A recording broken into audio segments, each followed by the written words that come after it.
Hi, I'm Laurie-Anne Sales, Montgomery County Council Member at Large.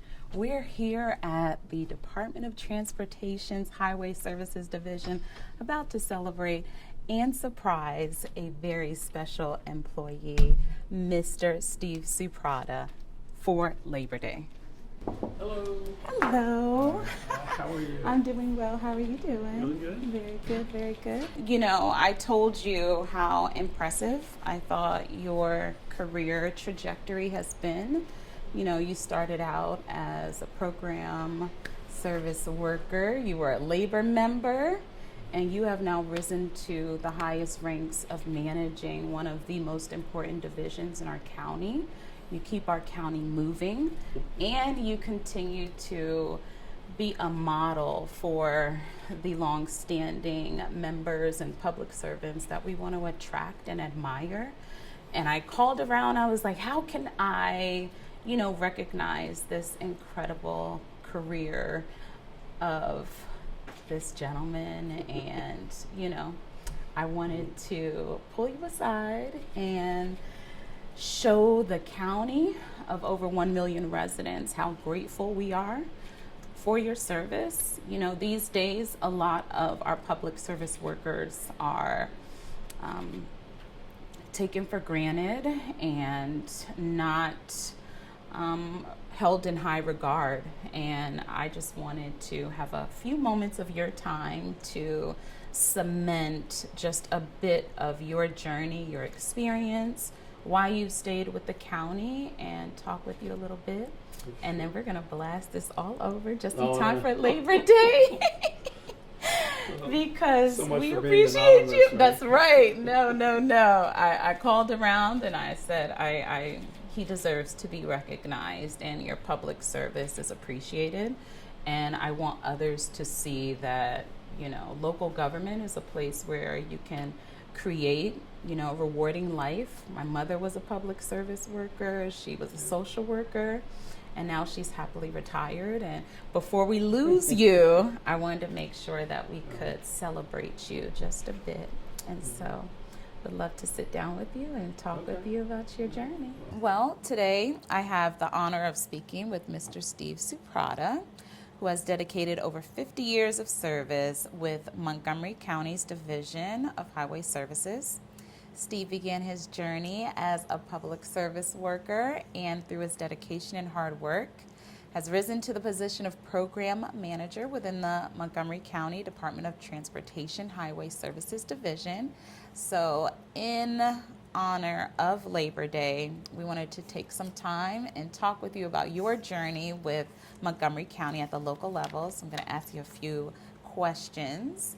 You began your career in an entry-level position and have dedicated over 50 years to county government. What inspired you to start your journey, and how has your passion for public service evolved over the years? Well, how did it start? I had a choice early on, just out of high school, 1974.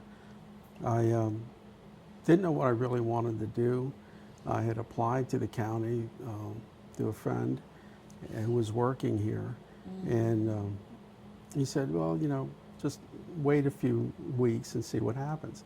In the meantime, I really wanted to find something to do, so I went up to the military recruiter in Wheaton and spent a whole day on a Friday just talking to the recruiter, viewing films, and kind of getting an idea of what's in store. And I decided I was going to join the Army. Okay. However, only being 17 years old, I had to get my parents' permission. Yeah.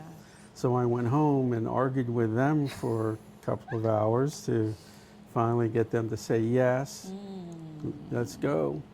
So we went up there, I signed all the paperwork, and they said, okay, report here Monday morning, we're going to drive you to Baltimore, and then you'll be officially sworn in the Army. I said, oh, that's great. Well, as soon as we got home from the recruiter, got a call from the county, and they said, if you want to start here, show up Monday at 7 o'clock. Wow. So I had a choice. 2 offers. Yeah, 2 offers. So my reasoning was, if I go to the Army and don't like it, I'm stuck there for at least years. Oh, yes. If I go to the county and don't like it, I can always join the Army. Okay. Well, here I am 51 years later. I must have liked it. Well, I am glad you chose the county over the Army. You're better serving our community here and keeping us safe on the roads. So, throughout your impressive career trajectory, from a labor member to a managerial role, what valuable opportunities and experiences have shaped your professional growth? One of the things that I really appreciated about being able to take advantage of was the tuition assistance. Oh, I took advantage of that, taking several courses over the years. And although I never did get a degree, all of that information and all of that learning has enabled me to continue to advance in my career. And so I encourage everybody that I run into, take advantage of that. You know, that's a really great benefit that the it county is. offers. Yes. And did you do your education right here in Montgomery County? Yes, Or- in oh, Montgomery. Very good. Okay. Awesome. As someone who has risen through the ranks, how did you prepare yourself for leadership roles, and what encouragement would you offer to those entering the workforce today? One of the things is a couple of things. In training for the management, so some of those courses I took were training courses, and many of them were offered right here in the county through learning management, the county learning system. So many of those supervisory courses and management courses I took here, you know, in addition to some of the technical courses too. So there's a lot that was offered here that, you know, take advantage of it. And I tell everybody, take advantage of what learning opportunities you have. And the other thing that I think is important is the golden rule. Treat other people the way that you want to be treated. So I never wanted to go into a supervisory role. I was a workforce leader for a while. You don't want to hammer people to get them to do things. Lead by example. So I didn't ask people to do things that I wasn't going to do myself. Okay. And so the county has I think in highway services, we have a great workforce, and all of our managers, all of our supervisors and workforce leaders have been laborers, have been truck drivers, and they know the system, they know what's needed, and so they have that necessary knowledge to be able to lead. And I've seen over the years a real improvement in the abilities of our workforce leaders to really focus on the individuals. And I think it has to do a lot with the training they receive, and also just the desire to really progress. And highway services and DOT as a whole, from the time I started, I think it's more of a welcoming organization, as well as one who's wants to help. Yes. You know, I think highway services has a reputation throughout the county. If you want to get something done, call highways. Yes.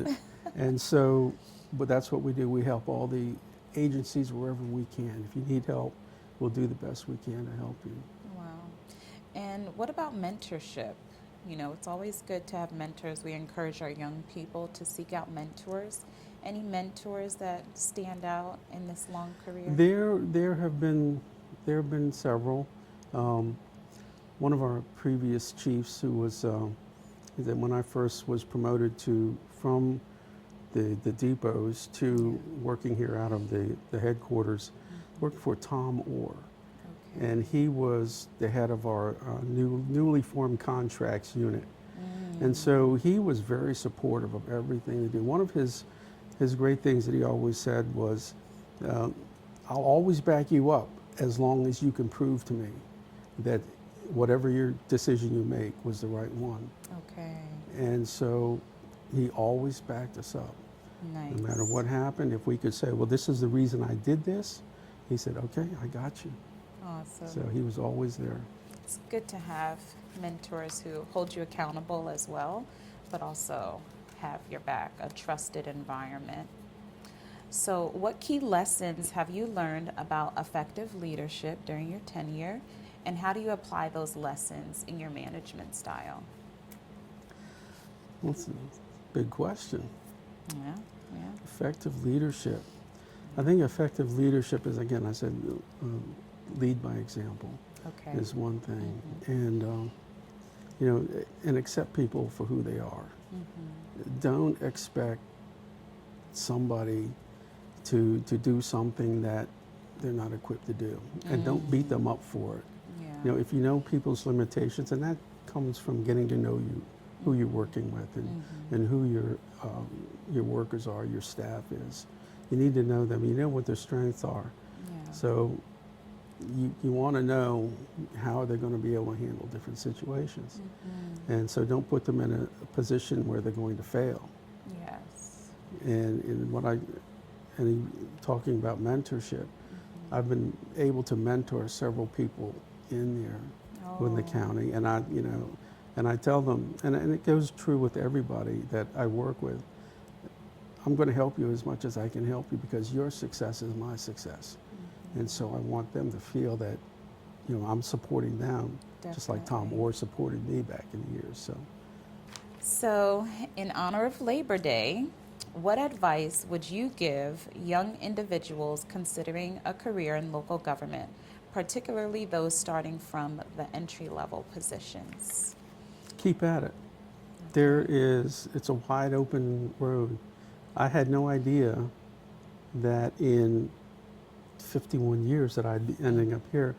And actually, program manager, I've been here for about 10 or 12 years in this position. But even before that, being here 30 years, at that level, I was, in a good, nice position, workforce leader, handling the contracts unit and all the different things that were going on there. And so it all comes from work. Don't be afraid to do the work. Yes. And Don't be afraid to start from the bottom exactly. and work your It's way because up. there's only one direction you can go.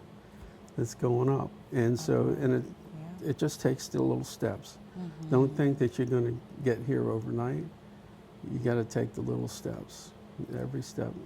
So can you walk us through how many positions do you think you navigated over the 51-year span?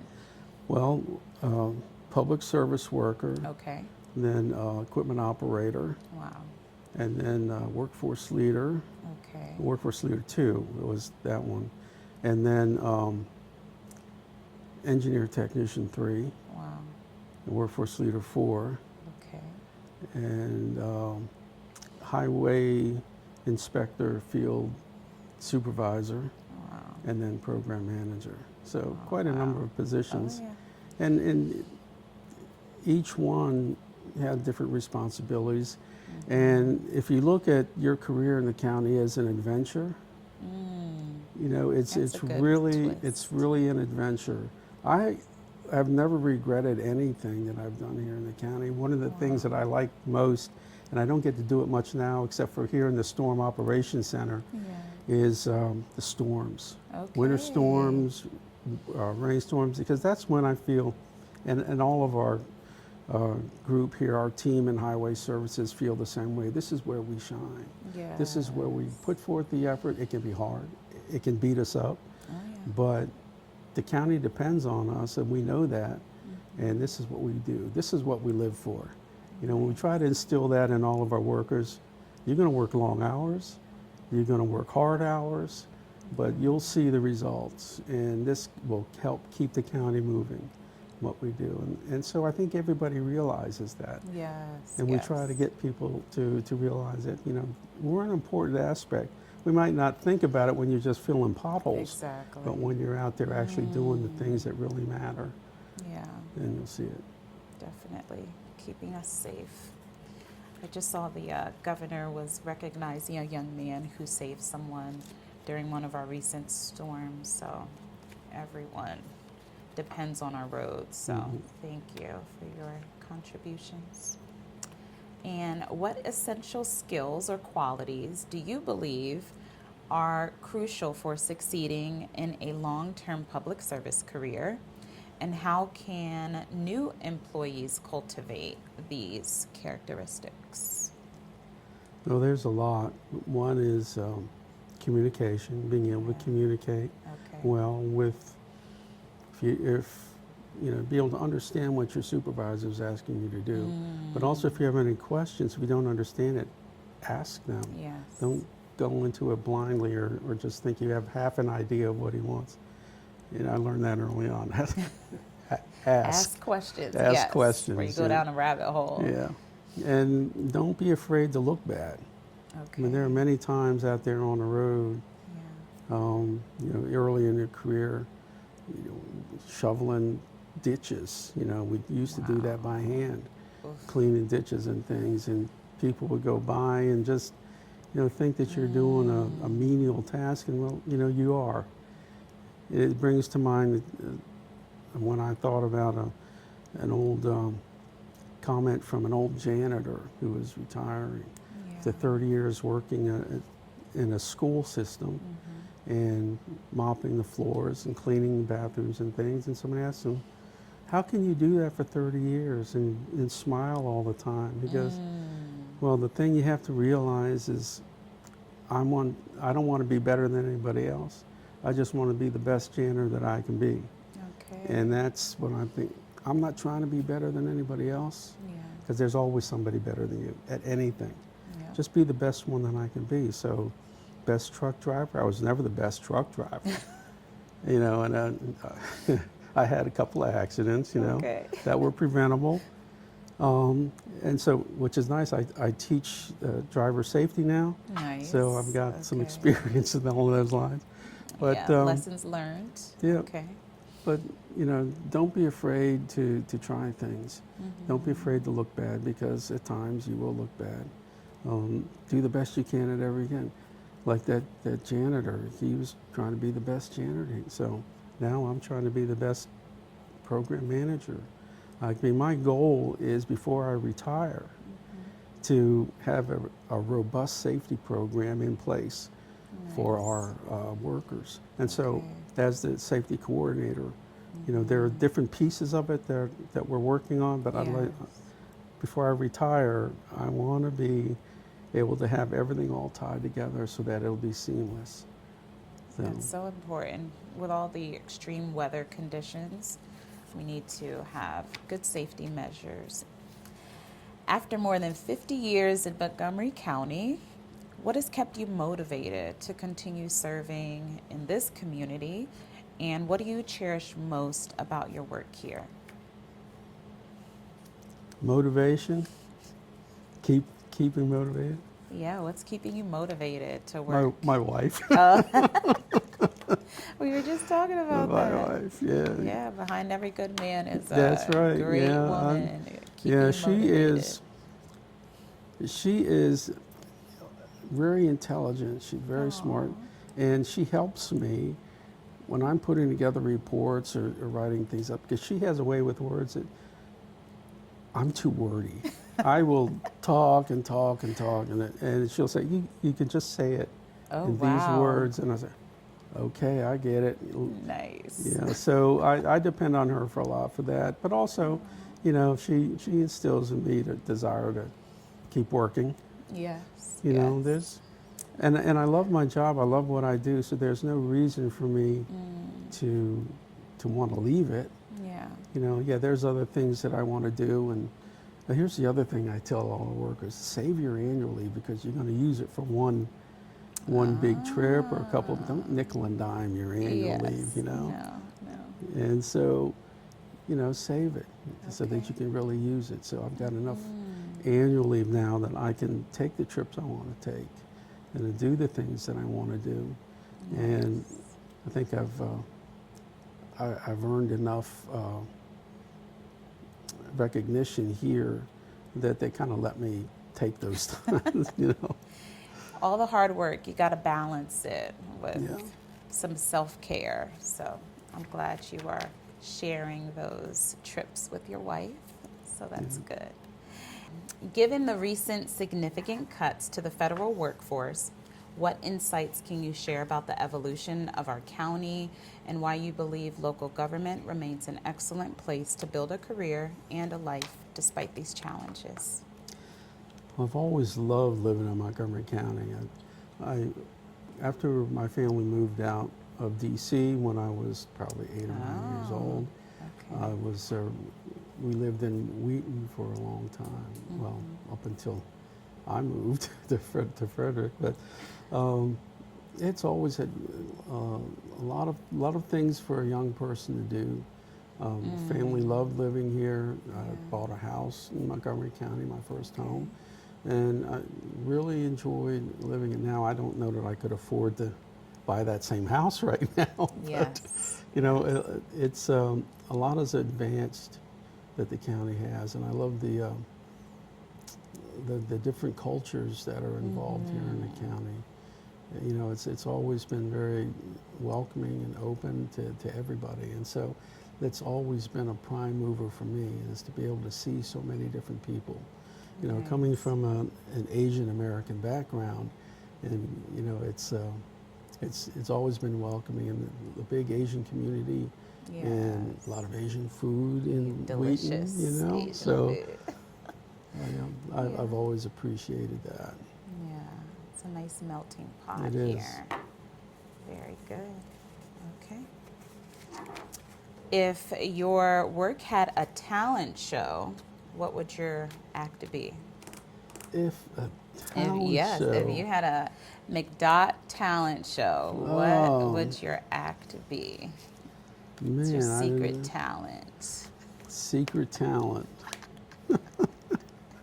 Well, I can't sing and I can't dance. Just ask my wife. I can't. Maybe tell a few jokes. Maybe I could do that. Okay. My talent. Okay. You have A a comedian. transportation joke, or A what's transportation your favorite joke. I don't know. Well, now you're going to have to come up with one. I'm gonna have to come before up with something. Okay. Yeah. All right.